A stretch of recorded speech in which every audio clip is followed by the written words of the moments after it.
Hey everyone, welcome back to OnScript. This is Matt Lynch coming to you from Regent College in Vancouver. I hope you're having a really nice holiday season. This is part one of a two-part series that we're running on our Biblical World podcast about the Archaeology of Christmas. And Kyle Keimer and Chris McKinny, who are two of the hosts over there, are talking through the Archaeology of Christmas. This is, a topic that's super interesting, and I think you'll really enjoy it. The second one will be released in a couple of days, and we're just going to put that one on the Biblical World feed. So if you're not already subscribed to that or want to check it out, you can go over to Biblical World Podcast to listen in on that. And just a heads up that in January, we're launching our In Parallel Poetry podcast, and that's hosted by Brent Strawn, and it's going to be kind of meditations on biblical poetry in conversation with contemporary poetry. It's got music mixed in with it. It's a different feel from the podcast we've done, so I'm really excited about that. That'll be launching in January sometime,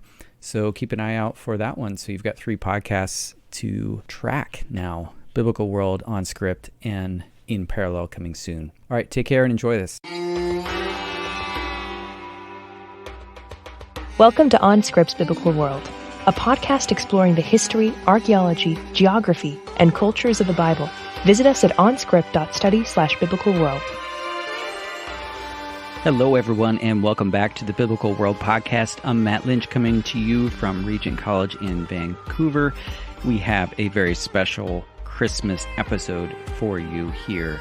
This is part one of a 2-part Christmas episode. I'm not sure if we'll get the second one out before Christmas, but if not, it'll be out soon after Christmas. And we hope you have a wonderful Christmas if you're celebrating, and we'll catch you in the new year or even sooner with part 2 of this. Hope you enjoy it, and thanks so much for all your support over this year.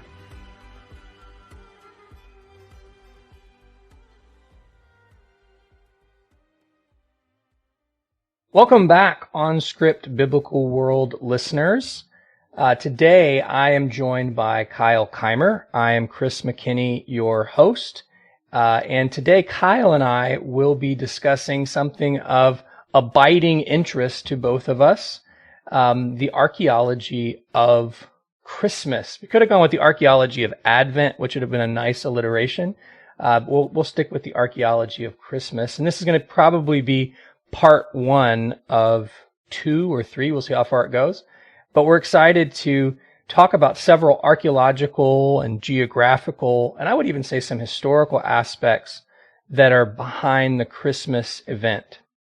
Yeah, that's right, Chris. And this is, as you said, I think, a topic that we both are just passionate about. And, I haven't really seen any kind of comprehensive discussions of the archaeology that kind of pulls it together. And so while we're not claiming that this is going to be comprehensive, I think it's a first step towards hopefully pulling together a lot of the disparate resources that are out there about the archaeology of, say, Nazareth and Bethlehem, 2 really significant and important sites, but sites where the archaeology is often published, or the results are published in Italian or another language that most English speakers don't have access to. And so I think today, hopefully, we'll bring something new to the people. Yeah, I agree. And I mean, for both of us, and really anyone who has grown up celebrating Christmas, and particularly a religious setting, doing nativity plays, and I remember all kinds of things at the church that I grew up in, and even until today, you see the plays, and there's always these set pieces, like the innkeeper, like Mary and Joseph always on a donkey, just rounding the top of the hill as they're leaving near Jerusalem, making their way to Bethlehem. Maybe the water's breaking along the way. They're knocking the doors down, looking for an inn. Every Motel 6 in Bethlehem is full with no vacancy. And of course, they go and find the stable, and it's all done very herky-jerky, hurriedly, and it's got all of this urgency to it. And in reality, as we'll see, none of that is actually in Luke 2 or Matthew 2. And we'll kind of, neither one of us want to be Ebenezer Scrooge and throw throw damp water or cold water on this on the myths that are part of the Christmas story. But at the same time, we want to understand the text in its original context, and then also add these additional archaeological set pieces. What was actually there in Bethlehem and Nazareth? Who were the characters that are mentioned, such as Herod the Great and others? What's the historical background? And I think what you find by actually digging into what the text actually says and then the historical background and geographical background is you get something that is just as interesting and actually set more in the real world than some of the stuff that we often see as part of our mythological tellings of Christmas. Yeah, those are all really great points, Chris. And I would just second all of that. And, and this has been one of the goals in this podcast is as we've delved into various topics is that we really want to deal with the material in a responsible, critical way. And we want to pull out and discern, if we can, between traditions and traditions. There's those traditions that really go back to early days and have a really good foundation. And then there are the other traditions. And so, again, when we're dealing particularly with the life of Jesus, we'll see that we've got everything on both ends of the spectrum and everything in between. And so I think it's really important to look at this and evaluate. And it's, again, as you said, it's not to kind of be Ebenezer Scrooge, but it is to bring us into a more appropriate kind of way of thinking about and even visualizing what was going on. And I say all this, our audience can't see me, but I'm actually dressed like a shepherd right now, just to get into the mood. So, and I'm the innkeeper, who's there we go. Mythological. Right. So, Kyle, why don't you tell us a little bit about the historical background as we get into the early Roman period? I think many Christians and many people who are interested in the Christmas story, they often miss the intertestamental period as a fertile ground for imagination, as a fertile ground for major changes that are happening to Judea and Galilee and Samaria over the course of the end of the Old Testament canon, the Hebrew Bible, and the beginning of the New Testament. Many things have happened that have a direct influence about questions of what is a Messiah? What does it mean to be the King of the Jews? What does it mean that there will be a Savior born in Bethlehem? And these are all obviously in the background, but if you don't pay close attention to what's happening between, let's say, 400 BCE to the time of Jesus, which is maybe 4 BC, there's a bit of a debate as to when we have the birth of Jesus, you miss out a lot on what's actually happening. What are the Jews living in Jerusalem and Bethlehem and Nazareth? What are they expecting in terms of a king? Is it someone that looks just like King David or Solomon? Is it a suffering servant like we see in Isaiah?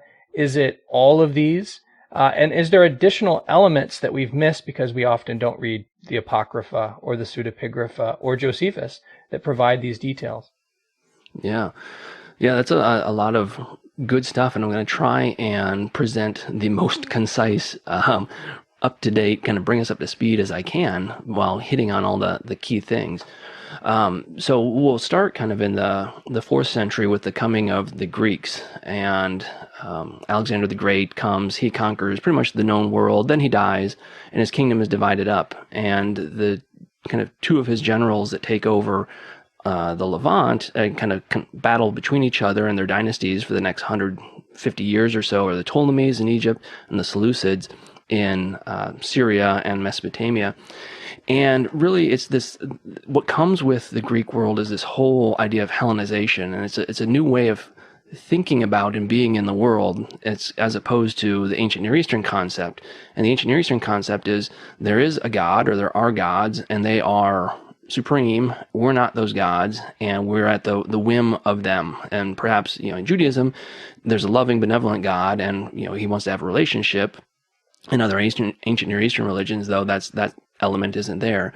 But in the Hellenistic world, you see the highlighting of kind of mental prowess of man, that the gods are there and they have this full pantheon of deities, but really rational thinking, men are the ones who kind of make their world and are the pinnacle. And so there's a clear shift in priority of who is most significant, who is kind of in control.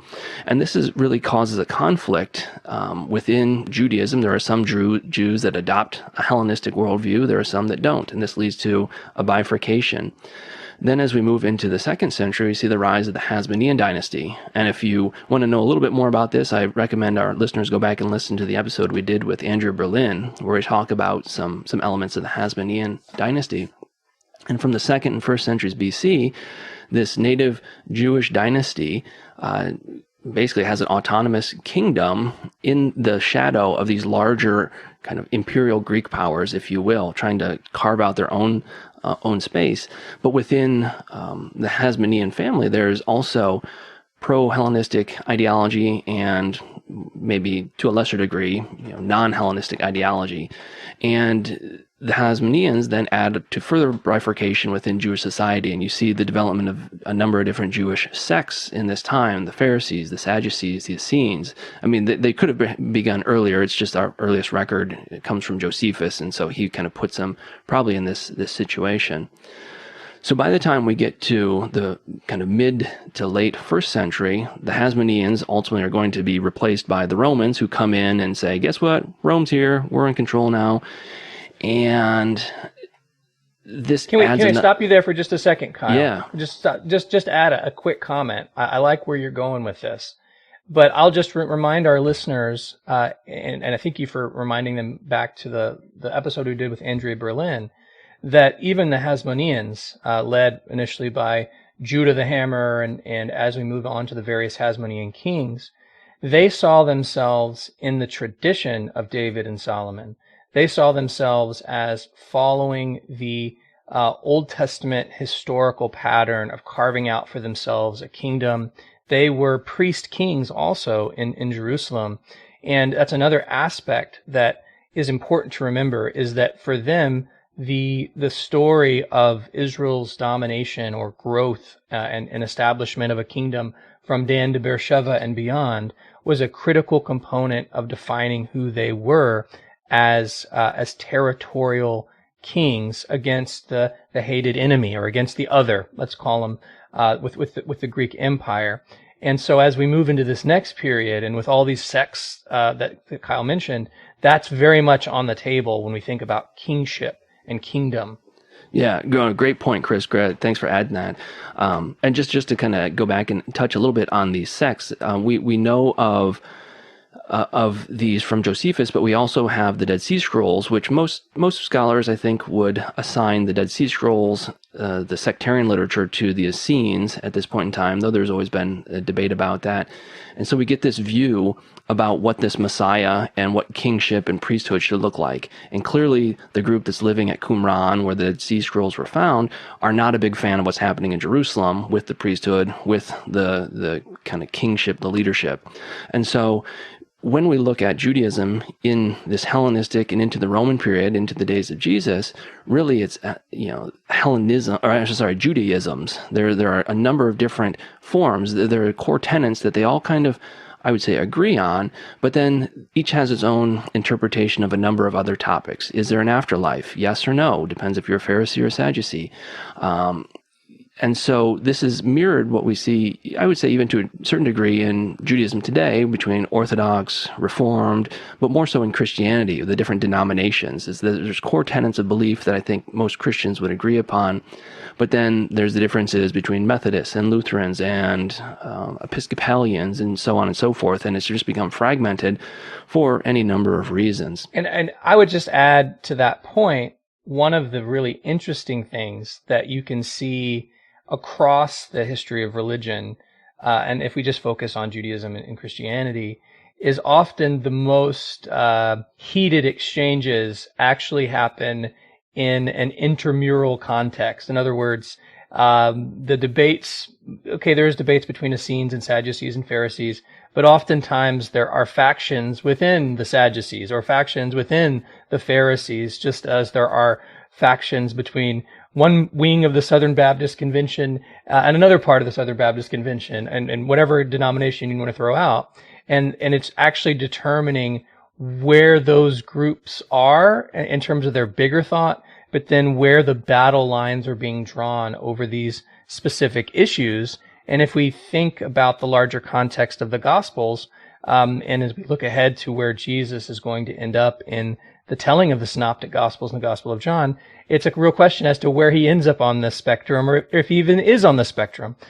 So in any case, there's a lot here that is worthwhile that Kyle is pointing us to, and these sources, especially the Dead Sea Scrolls, Josephus. We could add also some pseudepigraphal literature, which touches on some of these aspects as well. And it's just something that many people are not aware of. They encounter these characters, these groups in the New Testament, but there's this background material that is so important, that's forming precisely in the centuries before the birth of Jesus. Yeah, and one of these is, as you kind of prompted the question to begin with, is this idea of the Messiah. And we have, debatably, at least a couple different ideas of what the Messiah is going to be, or who he's going to be. Is he going to be a priestly Messiah? Is he going to be a kingly Messiah? And we don't have a smoking gun answer, because probably depending on the different Jewish group you're talking to, you're going to have a different idea of what the actual expectation of this Messiah is, and there's going to be a discussion there. And there's also going to be a discussion about what kingship looks like. What a king, if you are expecting a kind of kingly military, a kingly Messiah, is he a military leader? Is he something else? I mean, there's this element that often gets wrapped into the Messiah. He's going to be a leader like David. He's going to be a military conqueror. He's going to reestablish this autonomous Jewish nation, and so on and so forth. And so where does this imagery come from? Well, it's been building for a long time, coming from, following the destruction of the temple by the Babylonians in the 6th century. It already starts to percolate down of these expectations of what's going to happen now, and what has happened to the line of David, what has happened to this promise to David that there's going to be a Messiah, a leader, an anointed one, right, is what Mashiach means. And when is this going to take place? And we have to view all of this through the lens of what's taking place in the Hellenistic and Roman period, right? Here we have these major empires coming in, and it frames the worldview and interacts with the worldview of the Jews in the 4th, 3rd, 2nd, 1st centuries BC, so that what they think of when they see a king is a Hellenistic model. And when we move into the Roman period and we see the Romans take over, ultimately they're going to hire their man Herod, who becomes Herod the Great, right? He basically models himself probably on a Hellenistic model of kingship as well. And so this is what the people are seeing. A king is someone mighty. He builds things. He is all powerful. He does whatever he wants. He campaigns. He conquers. And then all of a sudden you have the kind of New Testament version of Jesus and the claims there of him being the Messiah and stepping into this. And it's not really what anyone is thinking about.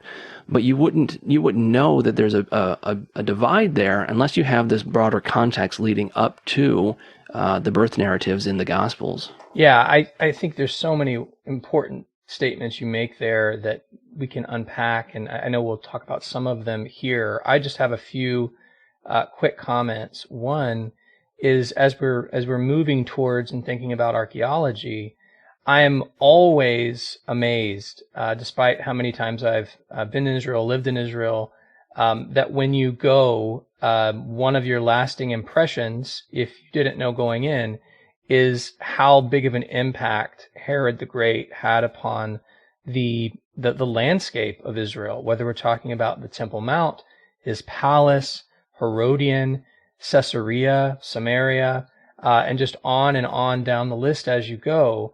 If you were to make a list of the top 10 sites in Israel to visit for tourists, he's probably got 5 or 6 of those on that list.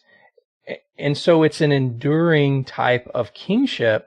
But as you mentioned, it's not necessarily the type of kingship that is exactly reflected in Jewish thought. Although we do, of course, have Kings, which talks about Solomon and his messianic role, which is clearly associated with wealth and prestige and building projects, and where David might kind of be more of a warrior king, where Herod, of course, wasn't a warrior king. The Hasmoneans are kind of somewhere in between as warriors and also builders. In fact, most of what Herod does is building projects instead of campaigns.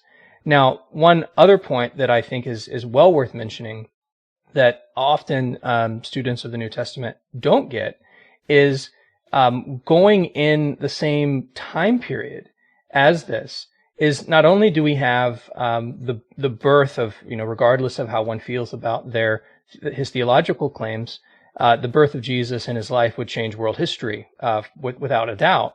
But at precisely the same time, we have Augustus Caesar, who has a good news proclamation going out to the world that he is Caesar. Now, of course, he's not called king, but he has this good news proclamation going out.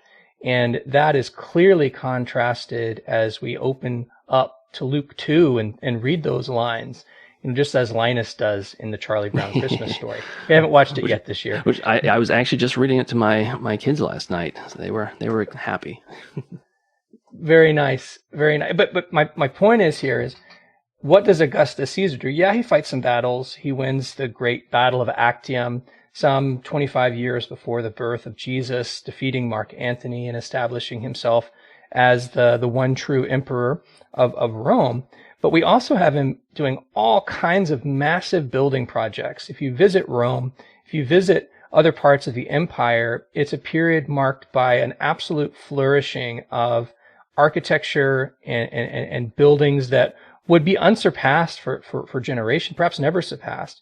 And he wanted to embed that type of ideology in terms of his power among his people, and he did. And we're still talking about him until today. But there's also a literary component.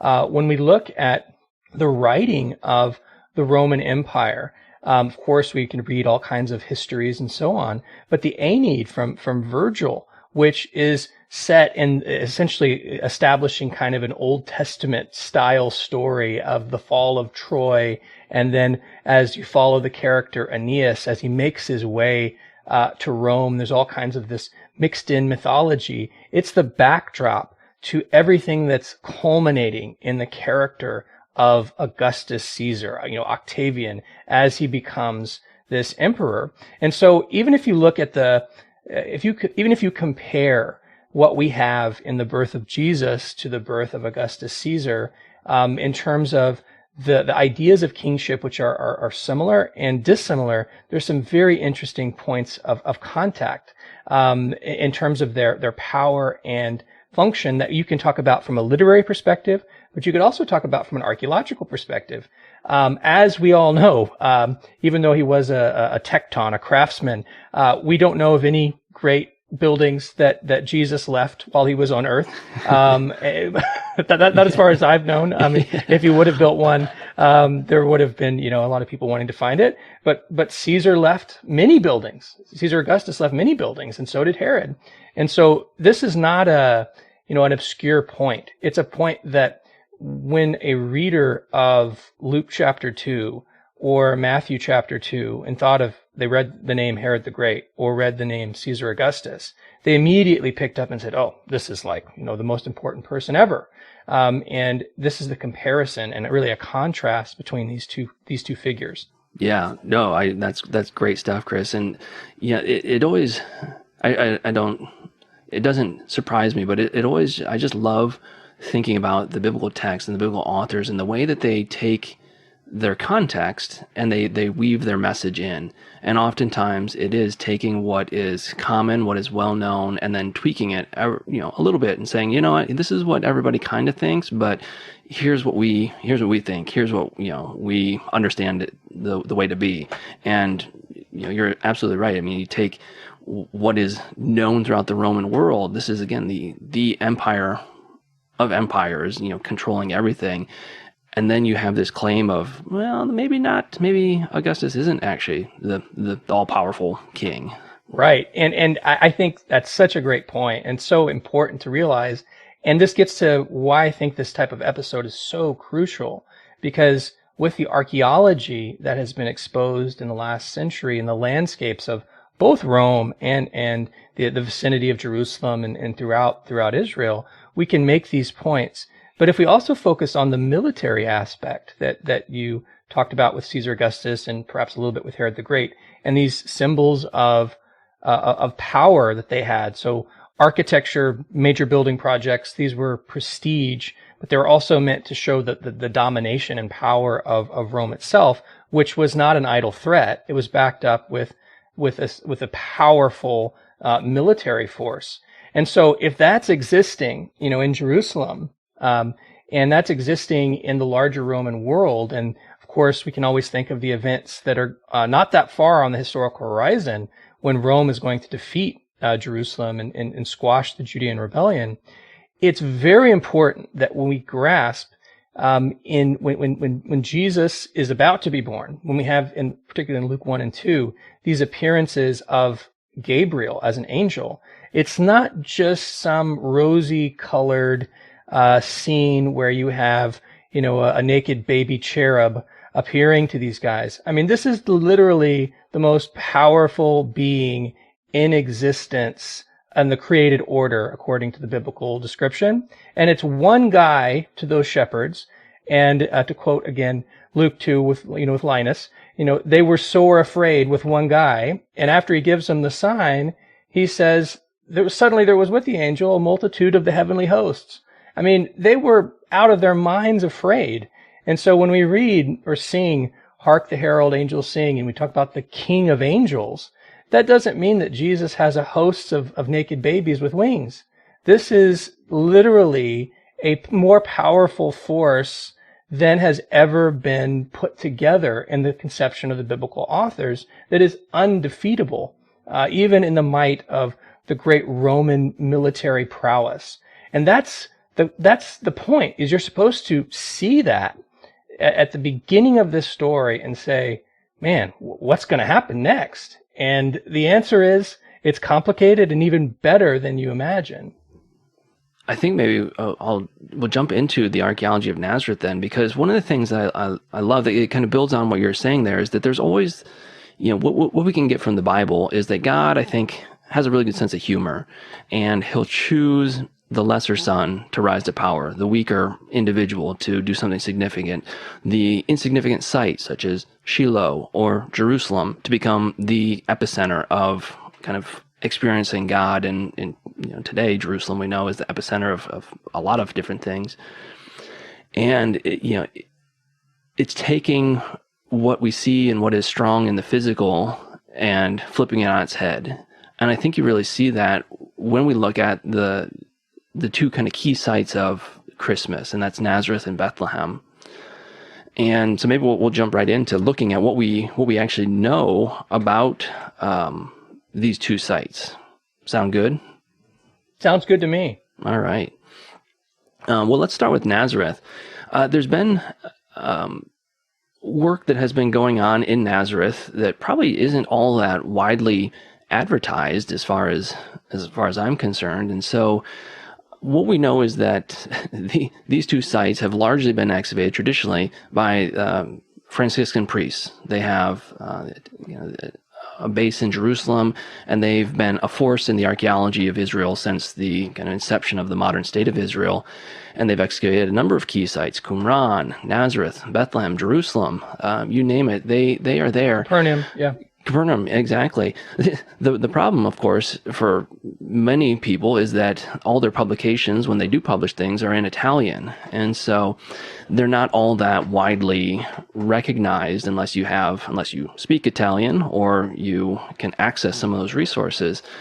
And it's only in recent times that some of the work that's being done in both these sites is appearing in English language, making it accessible probably for most of the people listening to this.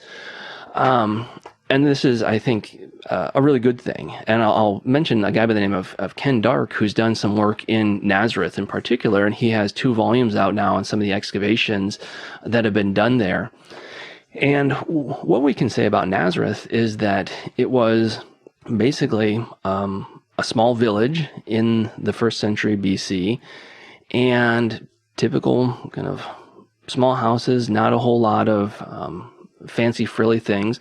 And the reason that I want to, we'll go into some of the specific details here in just a second, but I want to juxtapose Nazareth with the nearby site of Sephiroth.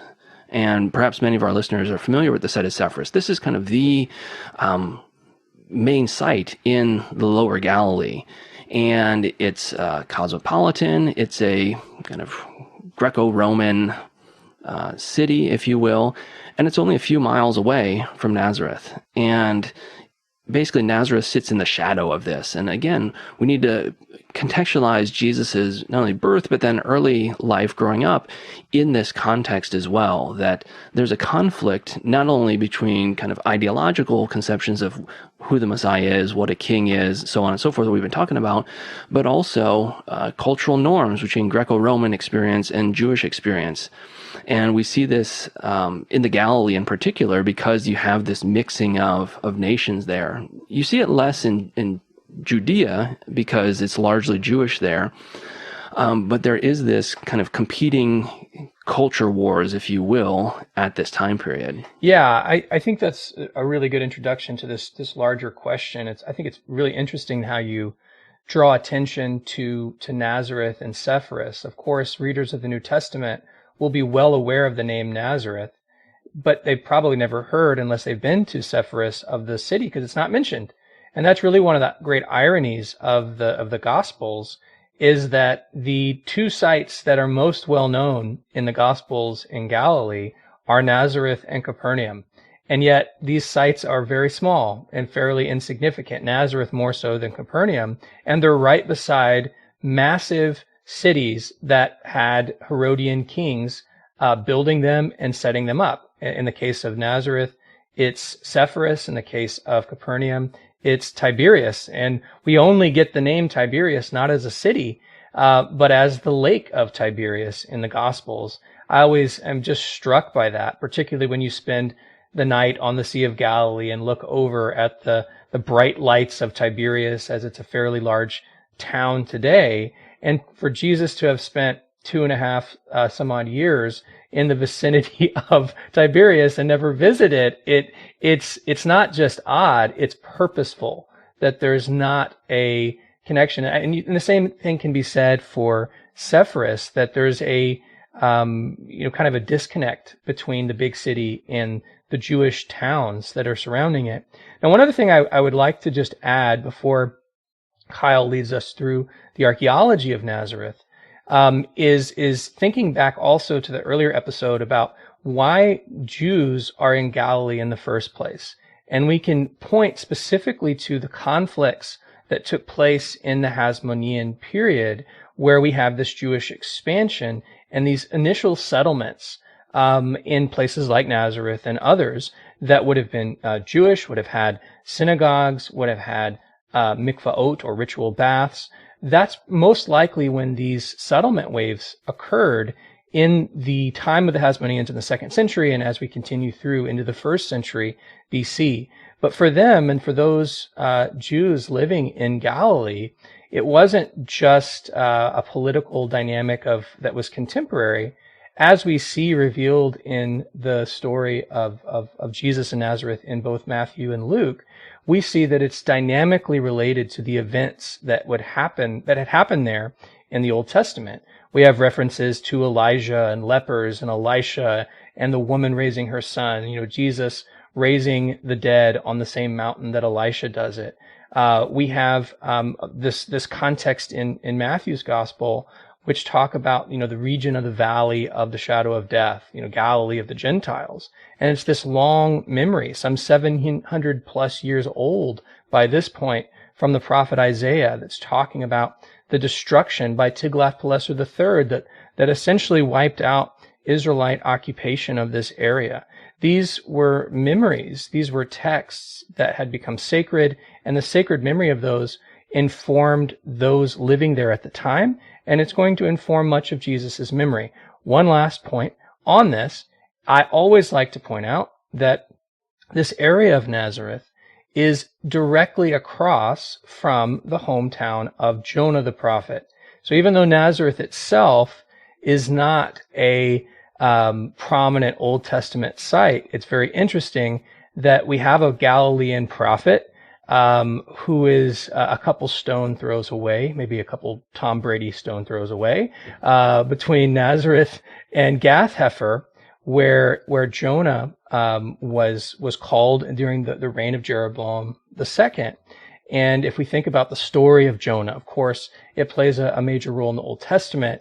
And I would even point out specific events that happen in the Gospels, most notably the calming of the sea. But I'll just point out that Jesus says, "No sign shall be given you but the sign of Jonah," that the Son of Man will spend 3 days in the depths of the earth. And so if we think about the typology, or if we think about the fertile ground of Old Testament figures and events and places, it is an unlikely place to be born. And yet, despite its unlikely character, we see that the messianic presentation of Jesus touches on many of these things. The problem for most readers is they're not aware of the geography that exists, and they're often not aware of the Old Testament background. And then thirdly, the New Testament authors aren't always explicit. We like it when Matthew says, "That it be fulfilled XYZ," but sometimes it's the implied geographical background that he wants us to delve into, and his readers would have picked up on it. So with that said, we could spend a lot of time on talking about all those different things. But let's get back to Here. Let me add one last thing, because I think Go ahead. It goes right with that. And this is something one of my old teachers, Jim Monson, told me. And you think about the passage where it says after Mary gets this birth annunciation to her, and the text says, and I don't have the specific quote in my mind, something like she treasured it in her heart, or she contemplated it. And, it is, you think about where she is. She's in Nazareth. She's looking out over the Jezreel Valley. And this is where so many of these international events across the span of the Old Testament, the Hebrew Bible, have taken place.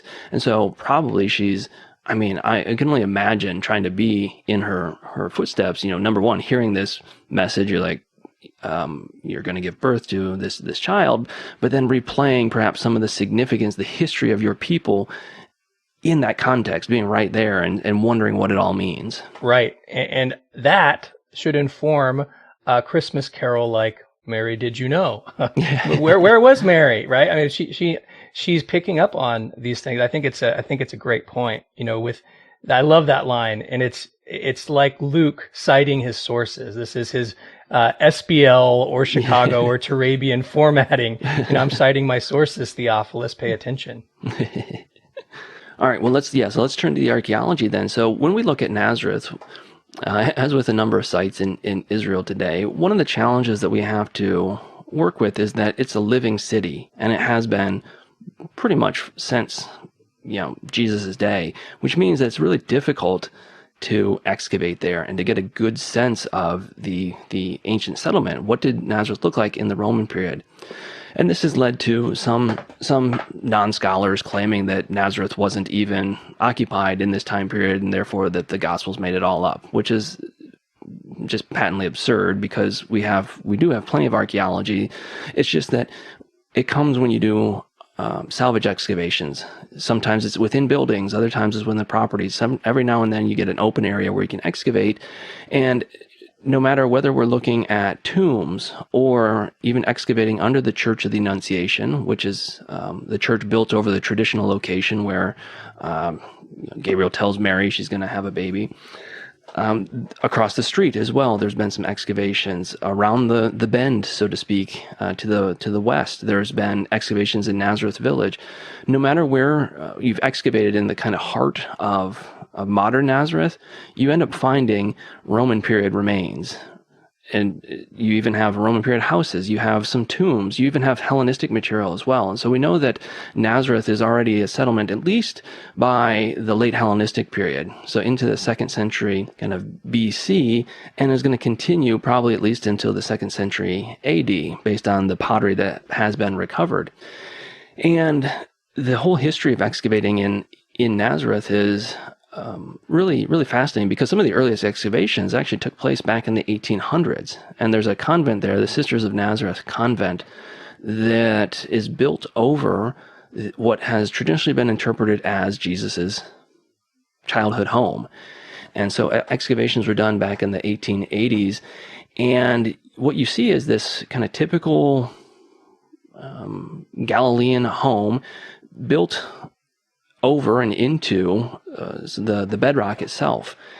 And it looks like originally this was an area of a quarry, and there were even some tombs there, but then they were put out of use, and then the house was built over top of it. And this is one of the works that Ken Dark has actually kind of published. He's published these excavations and makes the case that the tradition here goes back quite early, and that this could be one of those places where there's good indications that the tradition is accurate. So maybe we actually have excavated the actual childhood home of Jesus, but it just hasn't been advertised. It's not one of those places I think that probably most tours would go to. Yeah, I think that's fair to say, and I really appreciate the way Ken Dark has framed a lot of these arguments. I mean, I think that what he's found is really interesting and has a lot going for it, but I think he's done a good job in being fair with the evidence and not trying to claim too much. And anytime we talk about finding specific buildings or specific aspects, we as scholars and as people in general public need to understand that there's always going to be a level of uncertainty about a definitive identification. For those who have been to Nazareth and those who haven't, most of the tourists that visit the site, they visit a large church, which is modern, but it's built over a Crusader church and a late Byzantine church in the vicinity. It's called the Church of the Annunciation. And there, as Kyle alluded to, there are ruins in that vicinity. But that's not exactly where this recent church has been, this recent area has been excavated. It's a bit more off the beaten path, to get there, but it's well worth a visit if it's open. Now, one other aspect about these questions about tradition. Sometimes we have good written records of tradition. Whether that's something like Jerome or Eusebius or other Christian authors who visited the land and found out these locations. Even though sometimes we have these Christian traditions which talk about these traditional sites, we also need to understand that some of them grow up only in the Christian period. So for instance, it's in this time that, of course, Nazareth becomes an important tourist destination in the 4th, 5th, and 6th centuries AD. And it's also a time when Mount Tabor becomes associated with the Mount of Transfiguration. Well, maybe it is, maybe it isn't, but it's actually very close to Nazareth. And so perhaps that's one of the reasons why it becomes the likely traditional spot. And wouldn't you know it, a site called Kfar Kana becomes associated with Cana. And so a pilgrim could visit these different places within the span of one day and offer prayers at each one of these sites. Some of them are legitimate, like Nazareth. Others are less so. But what Kyle is pointing out is in the excavations of Ken Dark is we do have some traditional evidence about this location, but we actually have archaeological evidence of a 1st century home with later Byzantine activity there, which seems to support the idea that even though we don't have a lot of Christian tradition and written record, that they were actually venerating these earlier remains, which go back to the time of Jesus. And it's exactly the same argument that is used at Capernaum. So if you've seen Capernaum and visited the site, perhaps you've visited the synagogue, the wonderful white 4th century synagogue that's there with the earlier 1st century one below it. And then if you walk across, you visit what I like to call the Millennium Falcon Church. The spaceship, yeah. It's a spaceship kind of hovering over these earlier remains. But in the core of that, you have a 1st century insula style home that has churches literally built on top of it, radiating from the 4th century down through the 6th or 7th centuries AD, showing the veneration of a particular ruin, which is why scholars have identified it with the home of Simon Peter's mother-in-law, which plays a main role in the synoptic gospels, especially if we think of something like Mark chapter 1 and Mark chapter 2. So that's the kind of argument that's being made here, and I think it makes good sense when we think about Nazareth. Yeah, no, it's I think you hit the key point here is that it's really the archaeology that is informing us about the tradition in a greater way than sometimes our textual sources do in other traditions, because we don't have a smoking gun. There's no graffiti chiseled in the rock from a young Jesus that says I was here, but we do have the archaeology and a continuous occupation or continuous expression that, hey, this place is different for some reason than some other places that have been excavated in Nazareth. Now, one thing I want to point out with Nazareth is that, at least in some of the excavation areas in the kind of international Mary of Nazareth Center, they didn't excavate any imported or luxury vessels.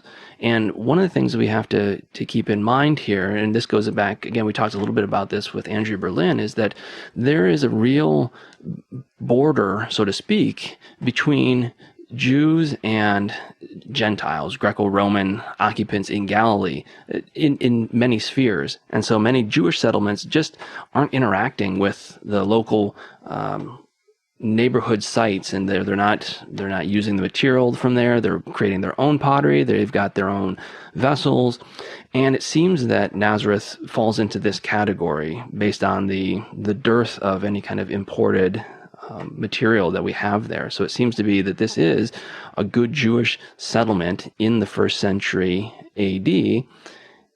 And when you actually go outside the settlement itself and start to look in the countryside, I think it's really significant. And this is drawing on the work of Ken Dark. He actually did this and surveyed. And when you compare and contrast Sepphoris with Nazareth, when we look at the material culture, the distribution of types of materials, the presence of what we could consider ethnic markers of Jewishness, it's completely different from Sepphoris. So Sepphoris has lots of different types of material culture. It has some Jewish, it has some local, it has some imported. Nazareth, not so much. The distribution of material in Sepphoris and around Sepphoris, even in the countryside, is spread out, whereas in Nazareth, it seems to be localized in the settlement itself. If you look at Sepphoris, you've got some stone vessels, you've got some mikvaot, but you also have lots of Greek elements, and we could call this a clearly urban site. Whereas in Nazareth, you don't have Greek material. You've got stone vessels, you've got distinctly Jewish material, and it seems that the site is focused on agriculture and quarrying, which again, we come back to the whole identification of Joseph as a tekton. Is he a carpenter? Is he a quarrier, a quarryman? Well, no. The term can refer to a craftsman in general, but looking at the archaeology of Nazareth and the fact that there are a number of known quarries there, it might be that he was actually quarrying stone. It doesn't mean that that's all he had to do, but it might be a better way to conceptualize what Joseph was. Yeah, I would agree with that. I mean, we don't. The answer is we don't know. Like we don't. We just have these passing references to tekton, and much can be made, and much has been made. And I think a lot of this stuff is more of a thought experiment than anything else, and we have to always talk about what's likely and not likely. And so I'm not saying we should throw away our children's books that have Joseph and Jesus making chairs. In fact, I really like, if you remember back in the movie The Passion of the Christ, I like when Jesus makes a chair and sets it at the table, and it's this funny scene where he takes it to his mother and she's like, "What is this?" He's like, "Oh, you'll get it later. Well, it's going to take on." That's aware of this kind of thinking. But Kyle's right. The main building material is stone, and as we'll see, even the idea of the manger is almost certainly not the traditional depiction of a V-shaped stone manger or a V-shaped wooden manger, but most likely made from stone. And we have some of these at Megiddo and other places that were food troughs for animals. And so it's more likely that the building aspect of it is associated with stone as a primary building material. And of course, you need wood to go along with it, but because stone is so prevalent, it's a key part. The problem is this domestic building? Is it commercial building? And it's so tempting to imagine, in the teenage years of Jesus at Nazareth, as the site of Sepphoris is destroyed and being rebuilt till the year 19 AD by Herod Antipas, the son of Herod the Great. I've heard many a tour guide say, and I may have said it myself, isn't it interesting to think of, Joseph and his apprentice, Tecton, moving back and forth, making that 2-hour walk between Sepphoris and Nazareth, and it's a possibility, but we can't say with certainty. One other point I'd like to draw attention to is, I should say two things. That also informs potentially what Joseph might be doing in Bethlehem, and in the area of Jerusalem, if he is, as has been suggested, a kind of worker of stone, a stonemason, as it's sometimes called. We should remember that there's all kinds of building projects happening in the vicinity of Bethlehem when we think of Herod the Great's ongoing building project of the temple, his palace, major aqueduct projects in the vicinity of Herodion, all of which would have been at in Bethlehem's backyard.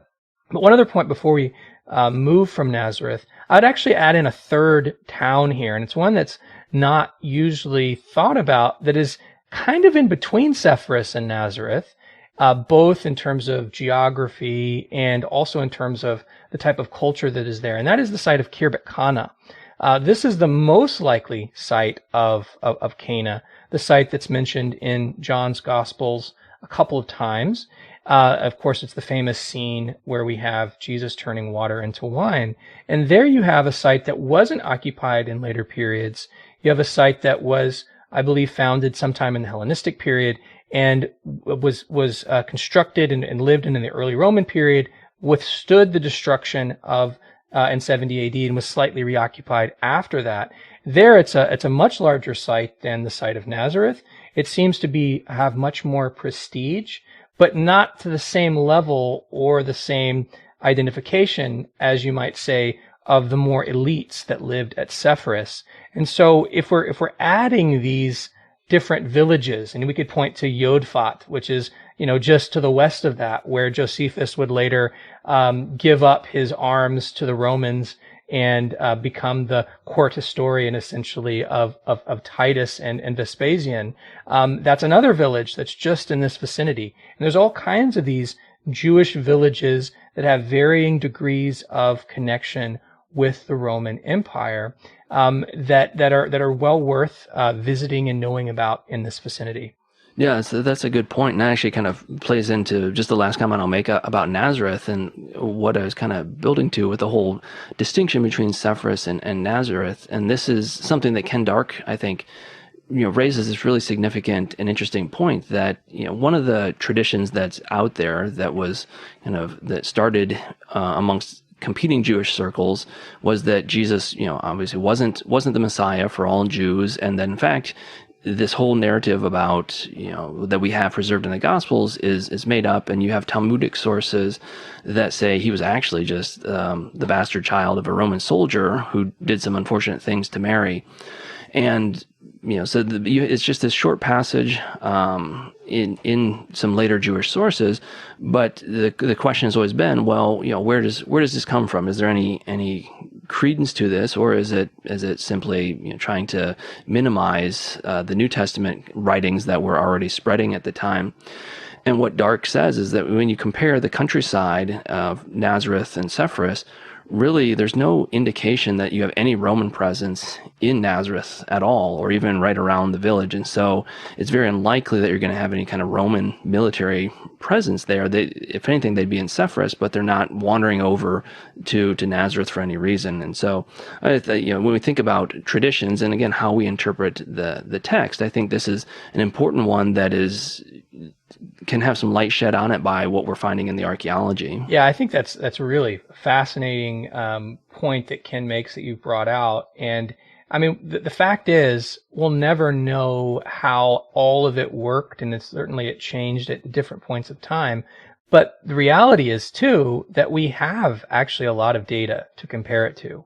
We have the archaeology, which is ever increasing. One other point we could make is Jonathan Adler of Ariel University, just to the north of Nazareth, has exposed a massive stone vessel complex where they were actually producing Jewish ritual stone vessels, which is another sign that this is a site that is not only Jewish, but is directly associated with Jewish signs of ethnicity and religion. And we have, again, Josephus telling us in some places where actually Roman soldiers are settled. So one of the key places where you would have Roman soldiers is at Geba Susita, or Geba, I should say, Geba of the cavalry, Geba Hippus, it's called. And that's next to Megiddo, where there's going to be major battles that happen later on in the story. And so as Kyle indicates, there's no real indication that there was a lot of contact between Roman soldiers and the Roman establishment and a small site like Nazareth. That likely would have been mediated through other means, such as tax collectors, rather than within the town itself. Well, if we jump to the south and we turn to Bethlehem here for a little bit, it's similar to Nazareth in this regard that you have a modern city obscuring any kind of potential archaeological remains, and it's only through salvage excavations, or in some case some previous excavations before an area was built up, that we have a good sense, or it's by digging outside the modern city of Bethlehem itself. And one of the really interesting things about Bethlehem is that this is a region that has material culture that goes back at least to the Stone Age into the early Bronze Age. And then when we get to the Middle Bronze Age, right, so we're talking about 2000 to about 1550 BC, you have a pretty extensive cemetery just southeast of the region, the heartland of Bethlehem, the Manger Square, the Church of the Nativity. You have a big cemetery from the Middle Bronze Age that covers, about 7.5 acres of space. And so it's a pretty substantial cemetery. And one of the things that we need to think about with Bethlehem is this site actually more important than the text would lead us to believe? Because when you go through the biblical text, right, we know it's the hometown of David. We know it's the birthplace of Jesus. Outside of that, we don't have a whole lot of references to Bethlehem in the Hebrew Bible. And there's actually a couple different Bethlehems, actually. There's there's one in the region of Benjamin. And the picture we get, textually speaking, just doesn't tell us a whole lot about the site. And when we couple that with the presence of the modern city there, it's really difficult to reconstruct what Bethlehem in the days of Jesus looked like, even what Bethlehem looked like in the days of David when he was there. But I think it's fascinating that you have this large Middle Bronze Age cemetery that really Bethlehem is not exactly midway between Jerusalem and Hebron, but it's closer to Jerusalem. But it could be that we're looking at another really significant area in the hill country from a very early time period, so that Bethlehem is already known as a significant site by the time we get to David, especially then by the time we get to Jesus, even if that significance has faded and largely been forgotten in the latter instance. Yeah, I think that when we think of Bethlehem, it's one of those sites that is so well known as far as its name goes, but so underwhelming and underknown, if that's a word, not as well known as Jerusalem and other sites. I mean, it's on the list of things that people want to do when they visit the Holy Land.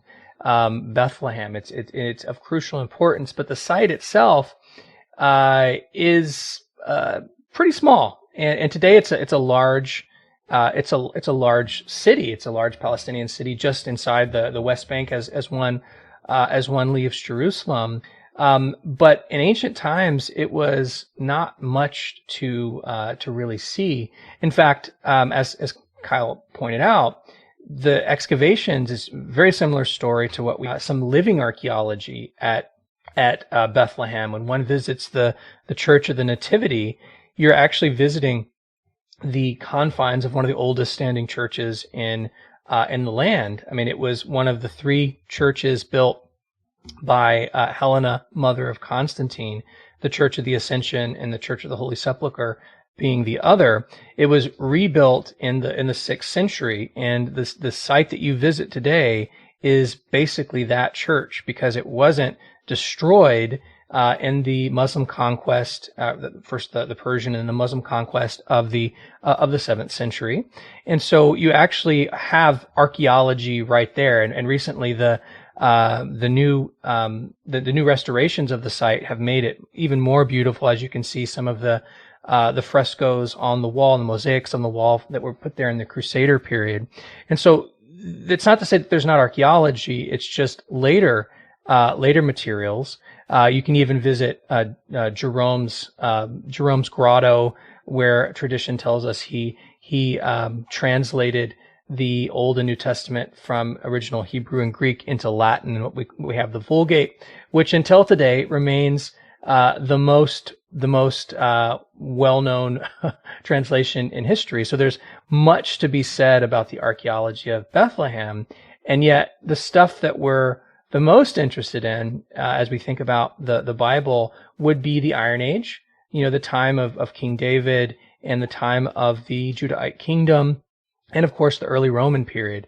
And all we can really say is, based upon various soundings, that the tell of Bethlehem, a site that has never lost its name, from antiquity till today, it's still called Bethlehem, is that essentially the Church of the Nativity sits right in the middle of the tell. That there's a garden which is to the east behind the church, and using various aerial images, you can see the shape of the tell, which would essentially on its west side probably end right in the middle of Manger Square, where you see the Church of the Nativity. But in terms of how much settlement is there, what that settlement looks like, we're left with a lot of question marks about what the nature of that settlement was. Now, surveys have shown that the site was occupied in the 11th century, in the 10th century, and then on down through the 6 centuries BC. So it fits with the Old Testament history of the site, and it was also occupied in the early Roman period, which is the time where we have the story of Jesus. But what exactly the site was is hard to know because the excavations you can't really excavate it. Yeah. I mean, really, the evidence we have comes from tombs, whether just outside or by happenstance in the midst of the modern city of Bethlehem. And we have a lot of burial tombs. So this is where we're reconstructing the history. Architecture, as you mentioned, is very, very minimal.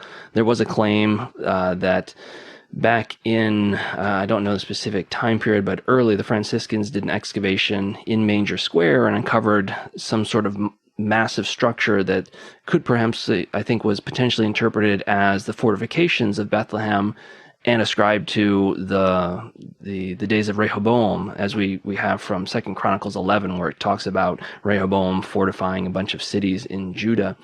Now, surrounding evidence probably indicates that this is probably a much later, even Byzantine period thing, but again, nothing has been published about it. We don't have the records there, and so we do have a bit of a gap here, but that doesn't mean we can't understand the significance of Bethlehem, particularly from the New Testament authors' understanding, and also even perhaps from a theological understanding, because when you're at Bethlehem, you look to the kind of north, almost due north, slightly to the east, you'll see, well, you won't see Jerusalem, but you'll see the region of Jerusalem. But if you turn and look to the southeast, you'll see this massive structure that is looming over the Judean wilderness, and that is the Herodian. This is one of these sites that Herod built. It ultimately is the site where he is buried, and they discovered the remains of his tomb a number of years back. And it's so interesting that here is this town known in kind of a storied place in Israel's history in the shadow of this Herodian or I should say this Greco-Roman dynast who built from scratch this Herodian fortress.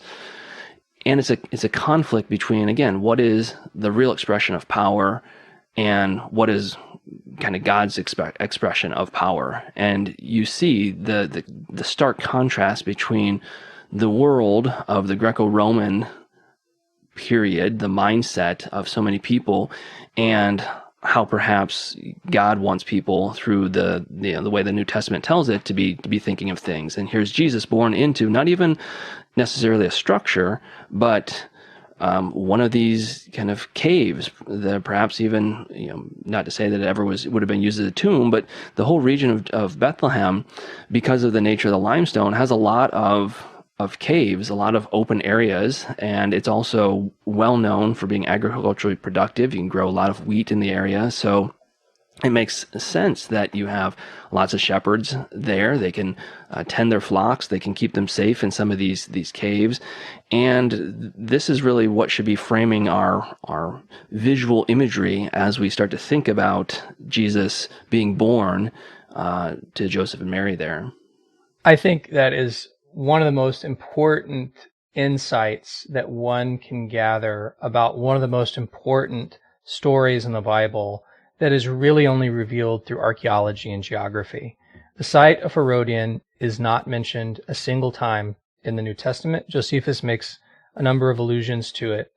But and of course, anytime you visit Herodion, which is almost always when you visit the land, you can clearly see that this is a dominant landscape feature of Bethlehem, and it informs precisely this story in Luke chapter 2 and in Matthew chapter 2.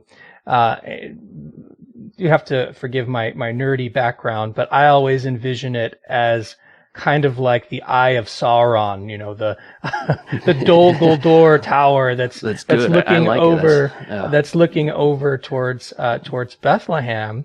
And in some ways, it's a good place to visualize and think about what the Magi experienced and what Herod experienced and did in killing the infants at Bethlehem. Is that and Josephus very clearly tells us that he was a very jealous, murderous king who had the full weight and power of the Roman military supporting him. And so to have such a site like Herodion dotting the landscape, not just dotting the landscape, it's a volcano of power and Roman influence that sits right across from Bethlehem, which is a shepherding / agricultural village. I mean, we could think of the Book of Ruth. I mean, it's the same. It's the type of place you would visit throughout Judah, throughout Samaria, a place that is very common. Whereas here's this imperial Roman / Idumean / Jewish character of Herod the Great, who's building this monument to himself at the only place he really won a military victory. In fact, there's a lot that goes into that, but apparently the reason why he chose that place is because his mother fell off of the wagon and almost died, and he thought she was dead, and Josephus tells us he was about to kill himself until he realized she wasn't dead and they won the battle. So he builds this trophy for himself, and he did an amazing job. And even if we bookend this, I mean, if we think about the birth of the King of the Jews, in Matthew's language, the birth of Jesus, compared and contrasted with, he says he's the King of the Jews, I'm the King of the Jews, Herod. Even with that, you can bookend it with the end of the story. And I still get chills thinking about this when I was a student, and you would climb up on the backside of the Mount of Olives. And as you approach Jerusalem, Jesus, in the beginning of Passion Week, we have it being said that, Hosanna, save now, that you are the King, welcome to Jerusalem, King, Son of David. And I just wonder, I mean, had Jesus looked off, it's kind of one of those things that you just wonder, you can never prove, but had he looked off to the left, he would have seen the still existing, still magnificent tower, volcano, looking monument of Herod the Great, still with its mausoleum of now the dead king of the Jews, Herod, still dotting the landscape, which was actually the point of why Herod put it there, so that you could see Herodium from Jerusalem. You could even perhaps see his glittering tomb elevated in the distance from Jerusalem. And so you have, once again, the geography helping us understand the psychology, the background of these two very different kings of the Jews. And again, if we go back to Luke 2 and the announcement of the angels, I mean, those are right there beside the Herodian, which would have been stationed with Roman soldiers. And so it's comparing and contrasting throughout this narrative. It assumes that you know some of these things that for us as 21st century readers, we're missing because, of course, we weren't living then. And Luke or Matthew, as great as storytellers as they are, they don't spell out everything for us, which to me is exciting because as an archaeologist, as someone interested in these things, we have the advantage of being able to try and dig out where these things actually line up. Yeah, good stuff. Well, Chris, I'm wondering if we want to stop our conversation at this point because we still have a lot to say about the Church of the Nativity, only now including some about the archaeology of some of the excavations that were done there. I want to talk a little bit about the tomb with all the baby bones in it. If you go there, you'll get to see a crypt that has a ton of bones that the local priest will tell you are the infant bones. We can talk about that. But then we have so much more to talk about. But I think maybe now would be a good time to break, and then we'll start part 2 next time. We'll keep people a bit waiting, right? Building the suspense. What's gonna happen? Yeah, I like it. Build the suspense. Will Jesus be born this time? What's gonna happen? What's gonna happen? And I would say you give him a teaser. I'll give a teaser. Was Joseph actually from Nazareth? Was he even from there at all?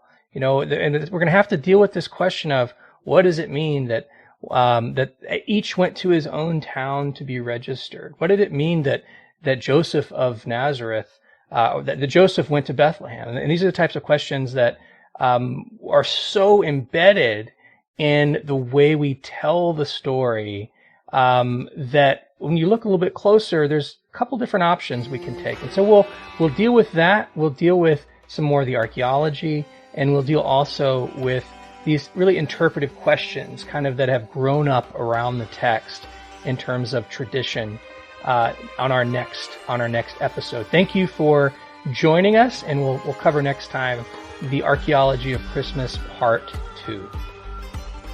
You've been listening to OnScript's Biblical World podcast. If you enjoy this show, please show your support by giving us a rating on iTunes or wherever you listen. You can support the show by visiting onscript.study/donate. Until next time, keep digging.